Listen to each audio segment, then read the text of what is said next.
Hi, this is Optimus Primal, and this is Silverbolt's Transformer Review. Morning everybody, Silverbolt here, back for a Transformers review, and there really is only one topic of conversation going on in the Transformers fandom at the moment, and that is of course the release of Transformers Prime.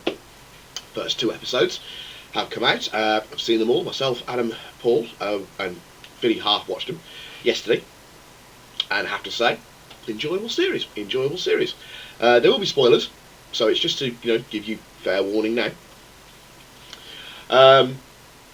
Starts off quite promising in my opinion. I think it's quite a good series. The fact that it opens up with Cliffjumper, voiced by the People's Champion himself, The Rock, does give it a very good start. And it gets right into the action. Cliffjumper comes in and he starts poning things for a while. And then, we go. The next thing we see is, Cliffjumper, The Rock, thinking, oh right, yeah, this is shaping up well, and then he dies. Interesting. Of course, I mean, in all fairness, did they really have the budget to have The Rock for the entire series? Well, probably not. So yes, we have The Rock as Cliffjumper getting killed by what looks like a reject from a Tim Burton The Night Before Christmas film in the form of Starscream. Starscream has not a totally dissimilar squeaky voice to what he had in the 80s cartoon, and then again in War for Cybertron. And then we see Soundwave, who doesn't have a face. That face is something I'll get to. Doesn't have a face, which is rather strange, but there we go. The Decepticons seem to be very sinister. There's a lot of dark lighting, and they're all nails and pointy things and things like that. Once Cliffjumper is dead, the other Autobots come into it. We find out that there's 5 Autobots left. Prime, obviously, Bulkhead, Ratchet, Bumblebee, and Prime, RC, Ratchet, Bumblebee, and Bulkhead. And they're the 5 Autobots that are left. And RC and Cliffjumper seems to have been very good pals, and she takes his death particularly hard. Cue chase scenes against Decepticon drones, who, it has to be said, are a lot tougher than they are in War for Cybertron or Armada or anything like that. The cannon fodder that is the Decepticon drones seems to be a bit more durable than is once. The first episode also sees the return of Megatron, who is trying to find ways to use the blood of Unicron, also known as Dark Energon, and he does this in quite an astounding way. In that he shoves it back into Cliffjumper's chest, and Cliffjumper becomes this giant 28-day zombie monster thing that just wants to kill things. So starting out quite a dark, decent series. Without going too much into the storyline, because there's no point me telling you absolutely everything without spoiling everything for you, so there's no point me telling you absolutely everything. To give you my overall impressions of it, I am enjoying it so far. I think the first 2 episodes have given it a nice, decent pace. It seems to be very fast, very action-orientated. Could be quite interesting, with some interesting comedy moments thrown into it.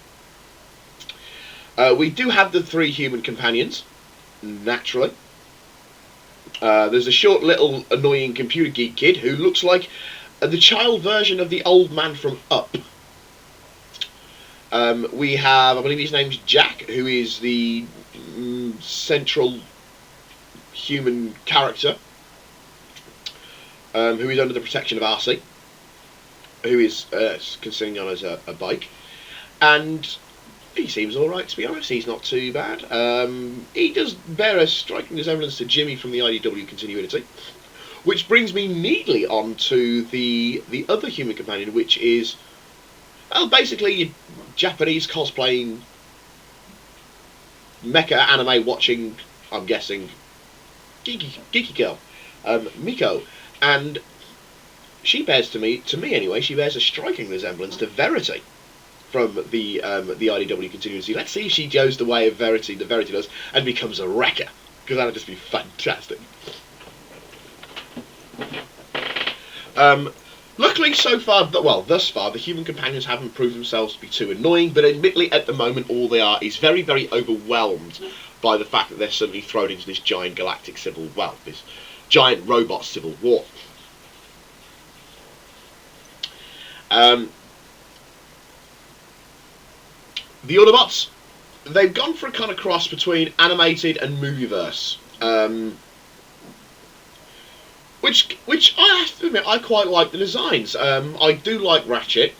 Bulkhead, it's nice to see Bulkhead actually having something resembling intelligence rather than just being the big, dumb, gentle giant. You know, who's basically corn-fed.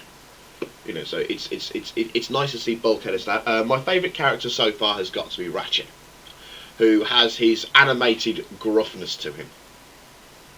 You know, I'm a cantankerous old fart kind of job.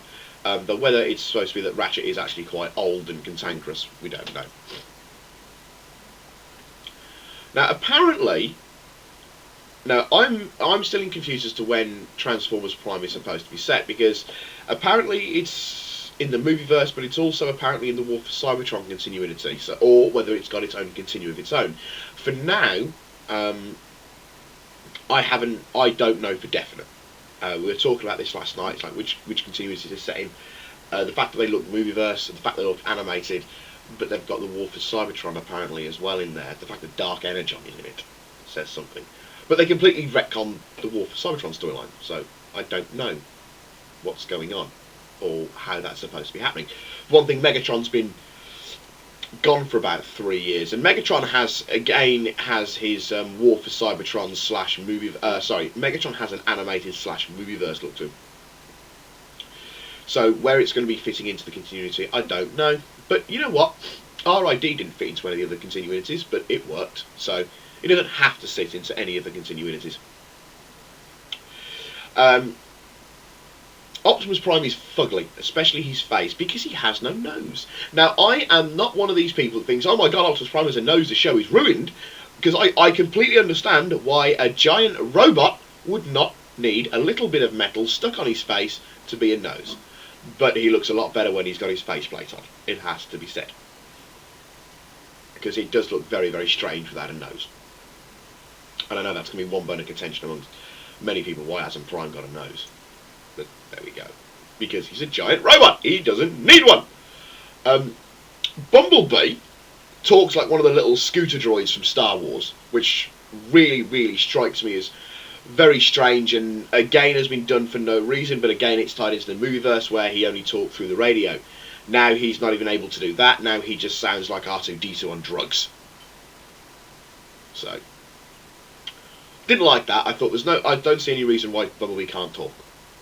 But then again, he's a giant transforming robot. He doesn't need to talk. Oh, by the way, the little boy, the little kid from Up, actually understands him.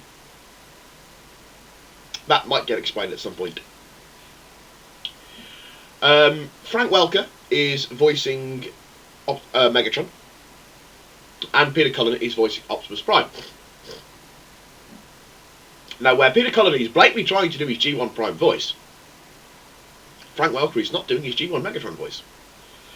Megatron, I have to admit, he looks kind of like an emancipated version of Skeletor. Optimus Prime, of course, he's very noble. I haven't had a character change, and I'm sure he's going to die at some point kind of persona.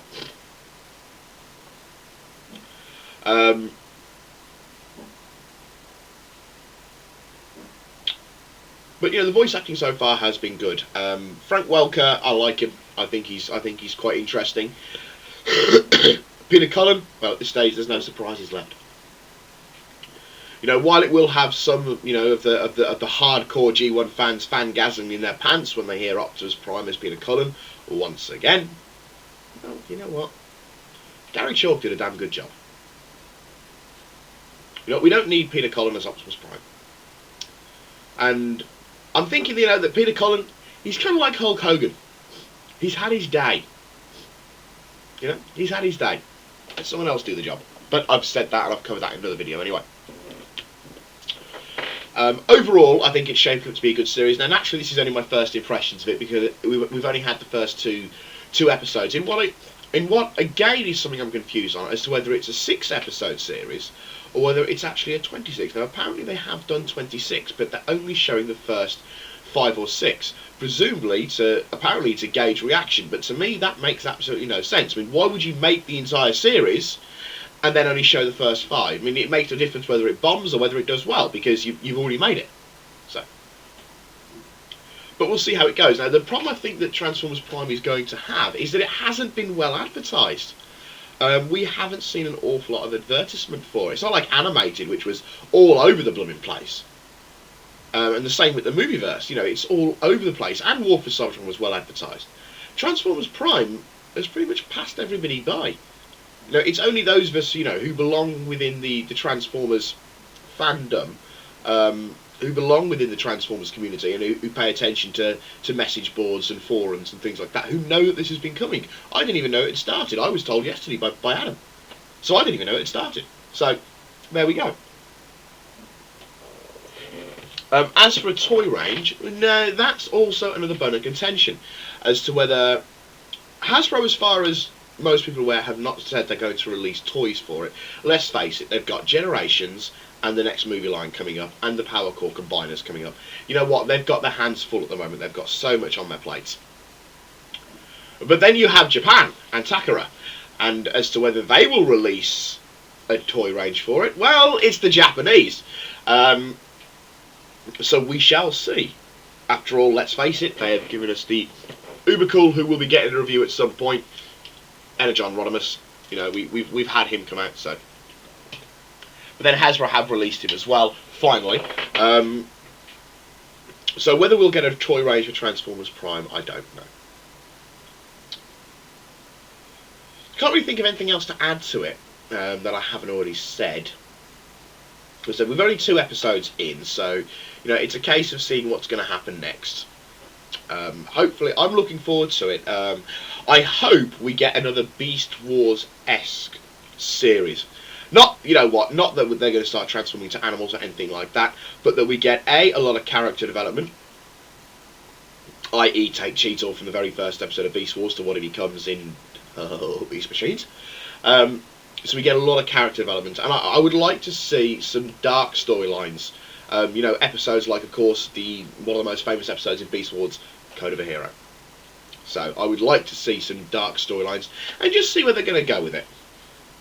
The fact that Cliffjumper gets killed by having his chest impaled by Starscream in his evil chrome fingers would indicate to me that we're going to have something resembling a storyline, and that unlike Animated, which should have had a 4th series, as we all know,